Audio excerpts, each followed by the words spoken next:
Wow, ma qua proprio ville dell'Ottocento alla stile film Il Padrino. Qua chissà quante persone proprio ci avranno fatto registi un sacco di film. Posto davvero notevole.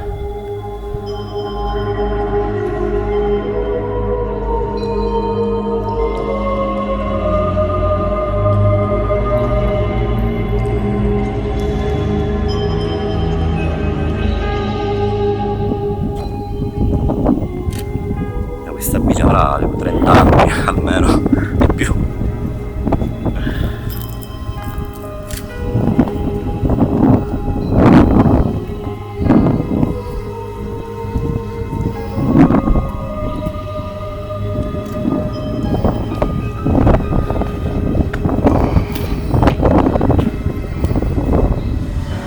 Entrata spettacolare, somiglia a quella villa del vicino Modica dello scorso anno.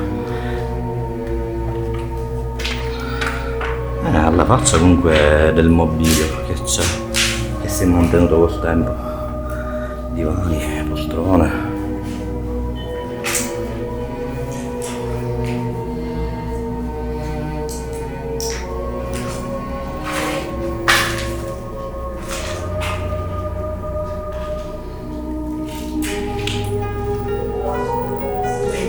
Corso Riccardo.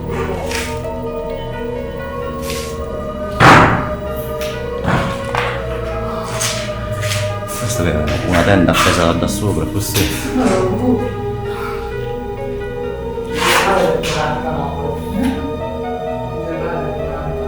Vabbè.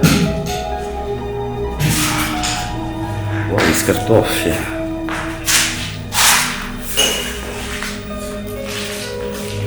Oggi, cioè datato. Poi questo è il 46. No, di storia, veramente, giornali quindi di 70 anni fa ci sono.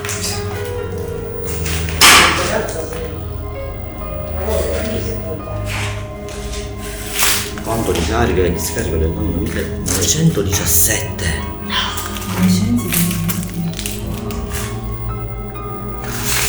Posso prendere? Il mattino illustrato, 20 lire, 10 novembre 48. Incredibile. Quanta vita c'è stata in questo posto? Da un secolo si può dire ormai. Sì. Documentazioni proprio d'epoca ormai, in tutti i sensi.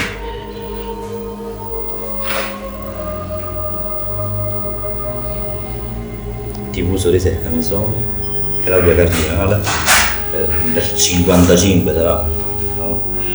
Lire 80, del 65. Mamma mia. Ci troviamo nello splendido entroterra catanese, in un antico fabbricato nobiliare a capo di un vasto feudo. La struttura si presenta con le tipiche caratteristiche di un baglio, con un corpo sovraelevato principale e con al primo livello un bellissimo piano nobiliare. Il cortile era chiuso fra il corpo nobiliare e le laterali strutture per la servitù e i magazzini. All'esterno del baglio si trova una vasta area semidistrutta di edifici che erano funzionali all'attività agricola del feudo. Una grande cucina in murature e un forno a legna ci raccontano della servitù a servizio e della vita che si svolgeva nel feudo. La vasca in cemento e le tubazioni esterne ci danno l'idea di una modernità appena arrivata, ma presto abbandonata, e in effetti tutto il caseggiato sembra essere stato abbandonato all'improvviso, lasciato all'oblio del tempo, nell'attesa che qualcuno torni a darne nuova luce, nuovi colori e nuova vita. Il piano nobiliare appare riccamente decorato con affreschi e stucchi di pregevolissima fattura. Saliamo quindi il primo piano.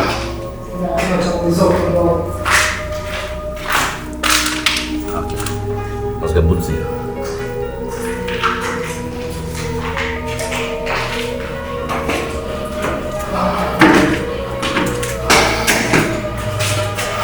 Che finestrata imponente.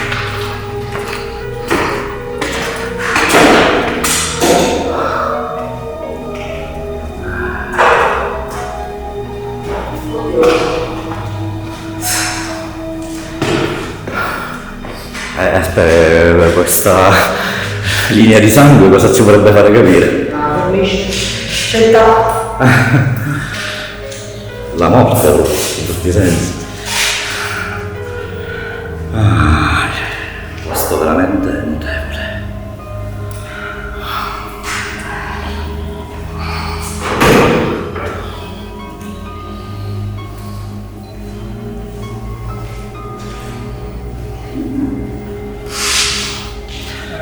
Ma io dico... Ma vai qua. Vabbè. Che cosa ci aspetterà in questa stanza? Meraviglia delle meraviglie! Ma qua la beata solitudo, anche meglio. Che affreschi stupendi! Meraviglioso! Chiacque.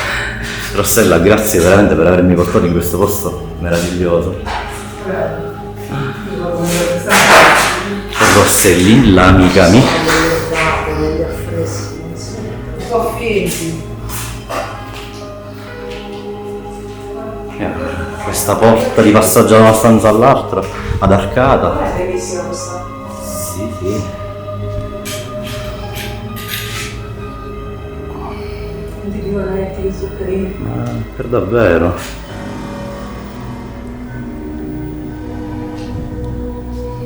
Quindi questa era una villa che apparteneva a delle famiglie importanti dove ci avevano praticamente tipo una cava, un'azienda di lavorazione di qualcosa, viste le case limitrofe accanto.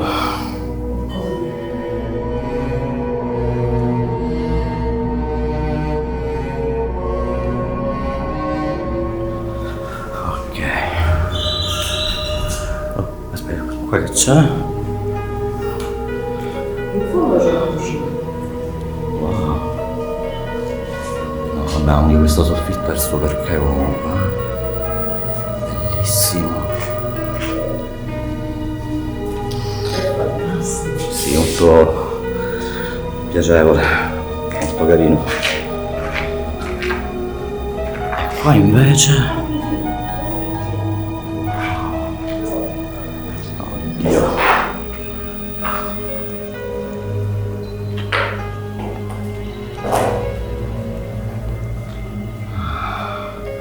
Quindi questa è la cucina, mamma mia come è rovinata. Attenzione. Ah!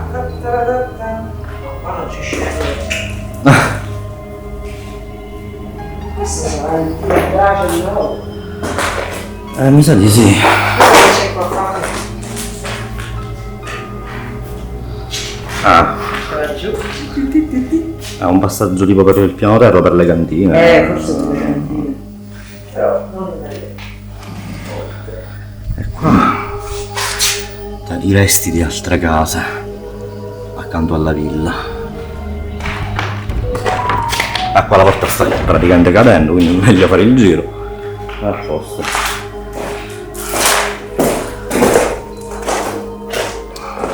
È possibile vederne l'originale stupefacente bellezza nel film Il Siciliano diretto da Michael Cimino.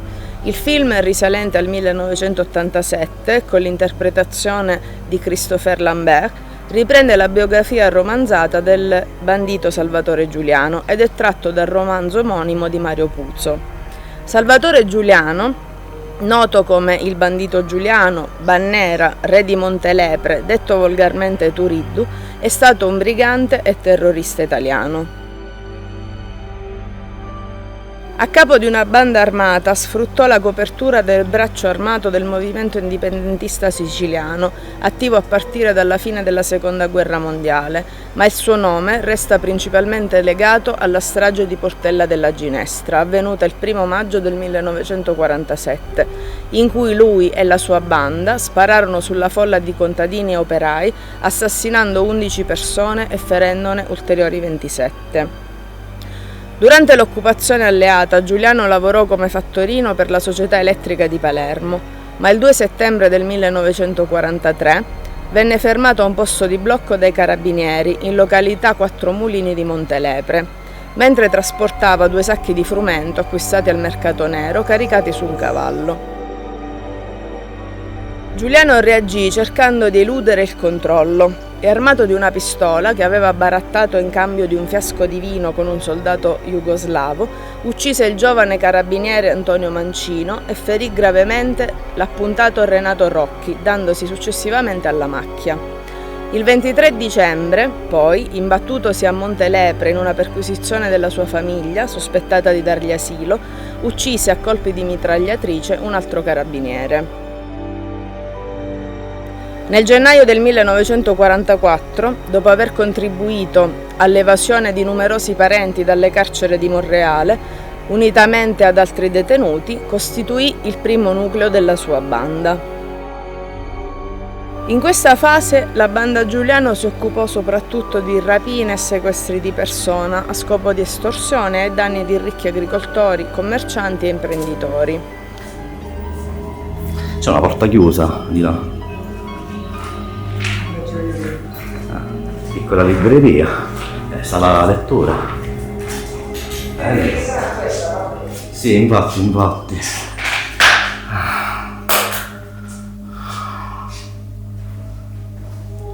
L'altra balconata. Ah, che balconi belli lunghi.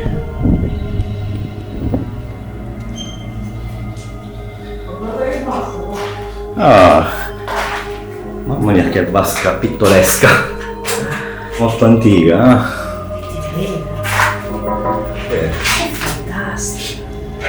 anche queste piastrelle color beige, Bellissimo. carino proprio. A livello. Perché il gabinetto antico? No, comunque la vasca è fighissima. Sì, anche il gabinetto questo perché, guarda che piccola cassetta. No, la cassettina piccola. Voi già i dubbi, la fontana è roba nostra.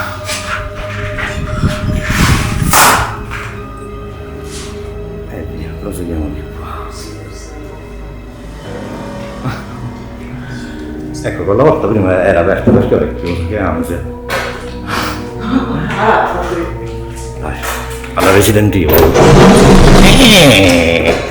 Ah, ecco sì, nel salone meraviglioso di poco fa. No, questo io penso che sia la stanza più bella di tutta l'intera villa. Questa sì.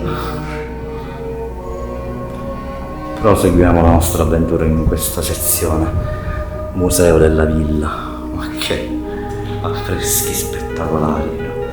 Quindi si dice che il tutto è stato fatto non tanto tempo fa proprio per il film, l'allestimento di queste bellissime pitture. Meravigliose. E non è finita qui. Wow, che stanza padronale. Cioè sembriamo al castello di Donna Fugata, si può dire. Wow.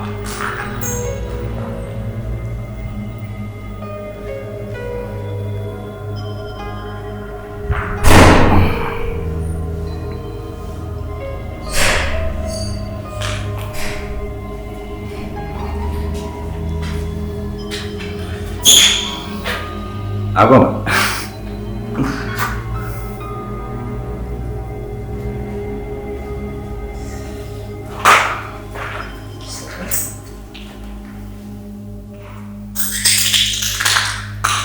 Stragodino io. Cosa c'è? Ah. Che carino! E qua, per chi si vuole suicidare, boom!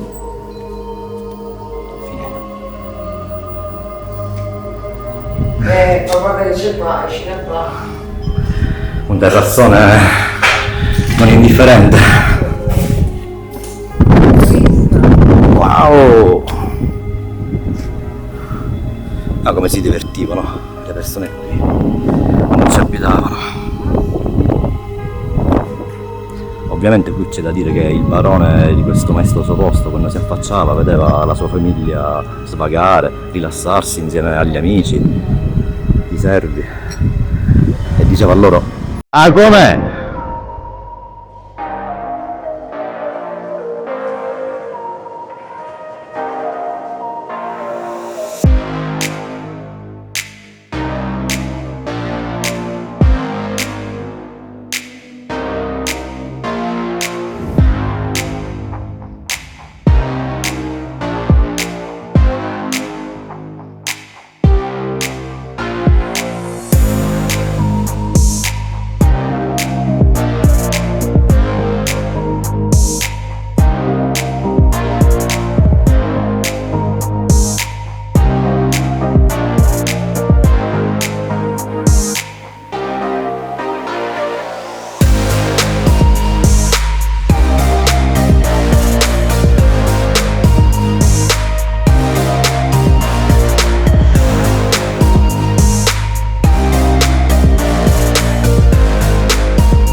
Secondo la successiva testimonianza del suo sodale Gaspare Pisciotta, che rese all'autorità giudiziaria, Giuliano partecipò addirittura a una riunione degli alti sodali della mafia, durante la quale si è provveduto al battesimo del capobanda secondo i riti dell'organizzazione criminale.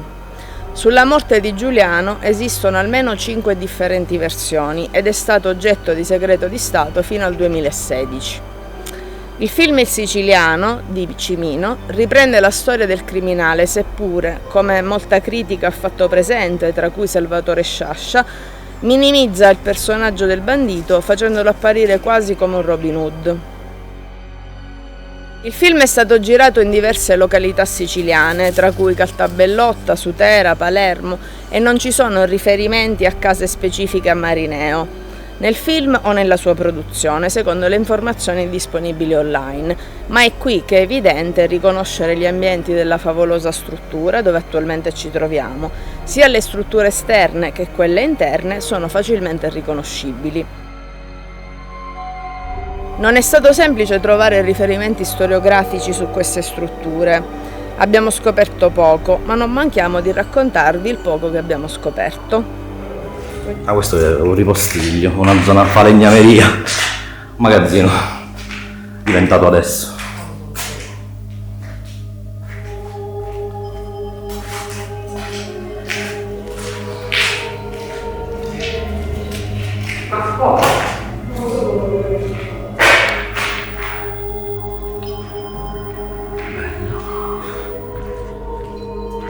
Ce l'abbiamo fatta.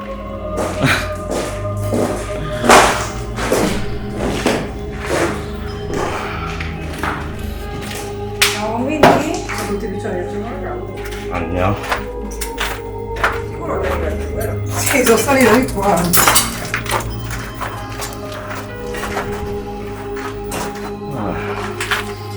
Che percorso carino. Come cadere in mezzo alla merda. Ah, voglia, in tutti i sensi. Questa è la parte comunque tecnica della villa. Forme in pietra, lavabili.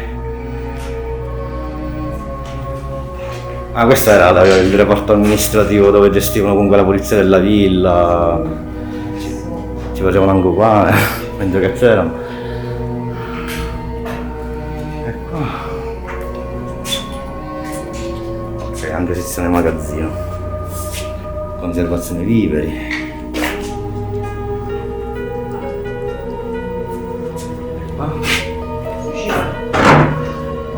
Che graziosa. Questi però sono più recenti, Sono anni 70 sempre sì. Massimo, credo. Io non voglio io,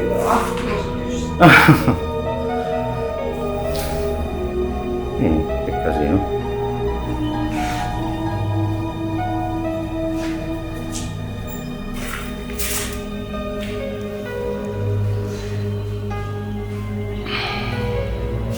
E quanti alcolici, oh! Oh, alcolici! E qua che c'è? Cosa poteva essere questo posto immenso?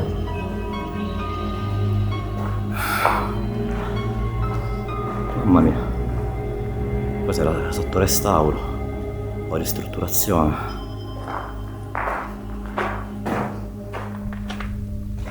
Rossellina! Il posto qua è tutto vuoto.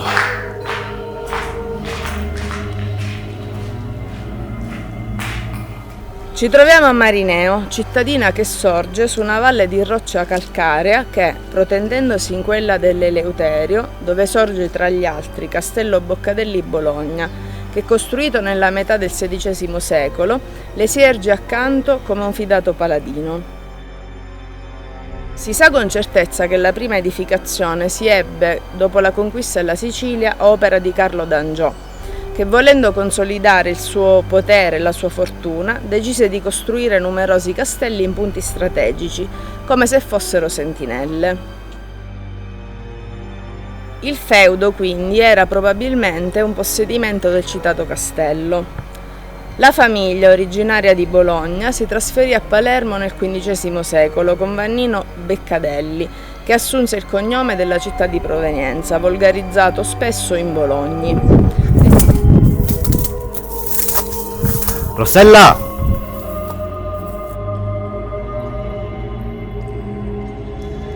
No. Ok. E questa è tutta area magazzino.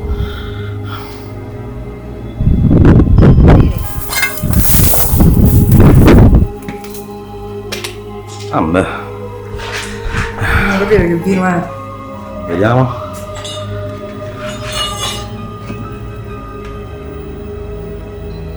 Non capisco la scrittura. Quale francese? Wow. Chissà di quale annata sarà. Ora lo sto cercando. Qua ci sono altri bottiglie che non Abbandonate a se stesse. Però. sono di acquisti. Un sacco di un po' le carte. Di storia. Quanto è vecchio. Un po' di forestali. Una pasta. Cioè, Dichiarazione dei redditi. Sottoscritto vabbè, non leggiamo i nomi. Oscuriamo tutto. sì, c'è un ufficio tributario, amministrativo vero e proprio. Forse c'era qualcosa qua dentro.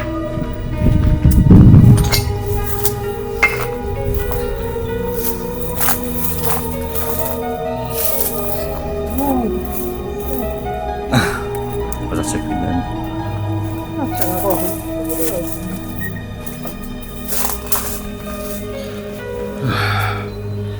Magazzino. Magazzino.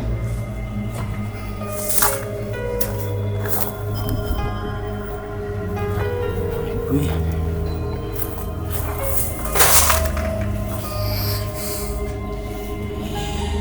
Ok, nulla di che. Ennesima stanza vuota.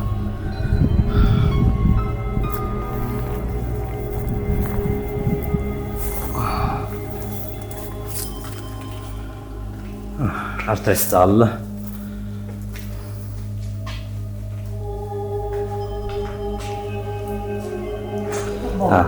Cantina dei vini. Quindi mamma mia, di barrique enorme.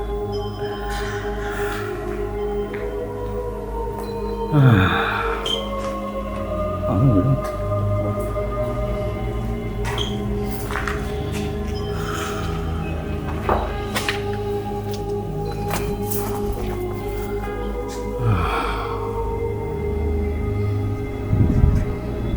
Che posto maestoso in tutti i sensi. Nel XVI secolo il ramo rimasto nel capoluogo siciliano aveva la sua casa nell'attuale piazza Bologni, dove oggi si trova Palazzo Altavilla di Villafranca e che col nome testimonia la loro presenza. Fu poi Pietro Beccadelli nel 1664 ad aggiungere il titolo di Marchese d'Altavilla e della Sambuca a quello di Principe di Camporreale. Con un nuovo salto temporale arriviamo nel 1848, anno in cui Domenico Beccadelli di Bologna votò la decadenza dei Borboni. Il ramo primogenito della famiglia si estinse con la sua morte. Non ne siamo certi, ma è probabile che il feudo rientrasse tra le proprietà della famiglia Beccadelli Bologni. Questa era Barberi. Aspetti, sai di cos'era? Lo stello un porno? Ah, un porno. Porno, quale Ah. porno? Ah, Porno. Che co? Porno. Ma quello che sarà? Di che prezzo sarà? Non so se è un istituto. Mamma mia. Cioè, Vabbè, ci possiamo andare anche dall'altra parte. cioè, così. ingranaggi meccanici. Vabbè, parti di un carretto. No, carretto, è ferro. Però dalla. Ah, vabbè, comunque è una parte meccanica di traino per qualcosa di pesante. Può essere, sì. Che è? Il vino! Guarda, che bello! Cosa? Ah, la sezione dove facevano i vini. Ma qua erano organizzati. Voglia, a bomba erano organizzati qua. Bellissimo. Devo uscire di fretta. Bellissimo.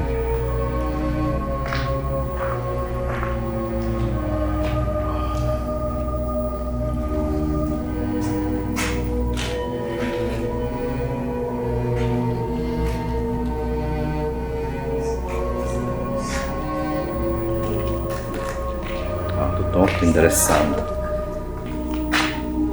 Vai. Avanti, vediamo. Dove prosegue il posto.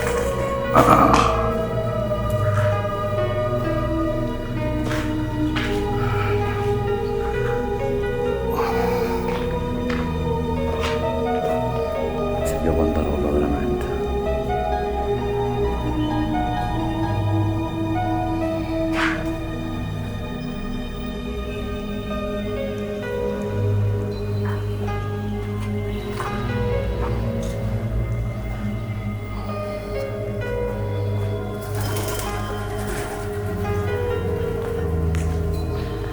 Mamma mia,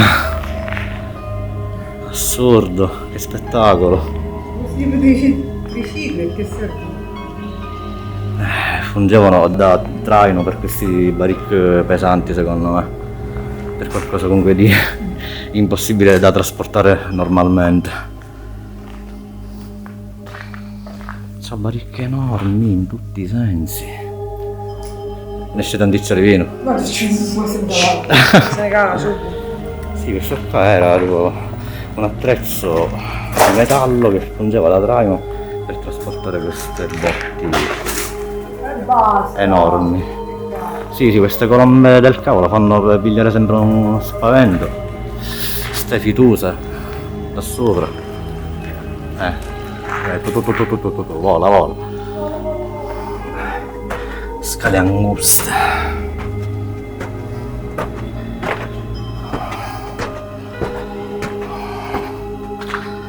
E finalmente raggiungiamo la terrazza.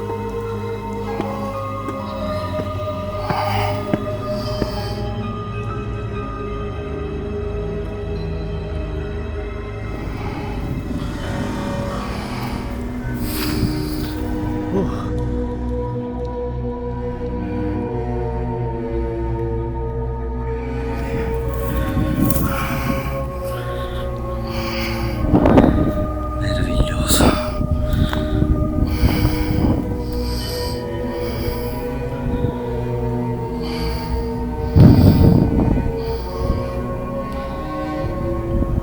È interessante notare come certe scene ambientate all'interno del feudo che vi stiamo raccontando rappresentano un'architettura e un arredamento allestito favolosamente a regola d'arte, come il cinema impone. Gli stessi fiabeschi dipinti sulle pareti, creati appositamente per il caso cinematografico, risultano completamente abbandonati e devastati dall'incuria e dall'abbandono. I luoghi dell'abbandono sono terre di confine, sono luoghi dove la storia dell'urbanizzazione, antica o moderna che sia stata, è ormai lisa dall'incuria che l'uomo le ha riservato. Devo dire che tra le varie ville da me visitate, questa è la più grande che abbia mai visto. È stata un'esperienza formidabile visitarne le stanze al primo piano con i suoi bei affreschi, specie dopo aver visto il film e aver scoperto che tutto questo allestimento era stato realizzato apposta per la pellicola. Quanti di questi luoghi, se fossero restaurati con sapienza e criterio, potrebbero essere visitati con interesse da ospiti paganti? Quanti potrebbero essere ristrutturati, ripristinati con un'altra destinazione d'uso, combattendo così la barbara cementificazione che ci sta salendo? Dopo aver visto la bellezza del film riportato nella pellicola, è spiacevole averla trovata in uno stato assoluto di abbandono. Si tratta di piccoli o grandi tesori sparsi in questa nostra Italia che quasi non sa più che farsene di tutta questa bellezza che la ricopre e che sicuramente fa molta fatica ad amministrarla. Noi Urbex questi posti li andiamo a cercare apposta, però sarebbe bello se altre persone questi fantastici luoghi potessero fruirne se fossero comunque ben recuperati. Una domanda è d'obbligo e un dubbio è doveroso insinuare. Sono sicuramente tanti i problemi da affrontare, ma meglio recuperare questi luoghi e farli godere a molti o lasciarli completamente in rovina e aperti all'incuria di tutti?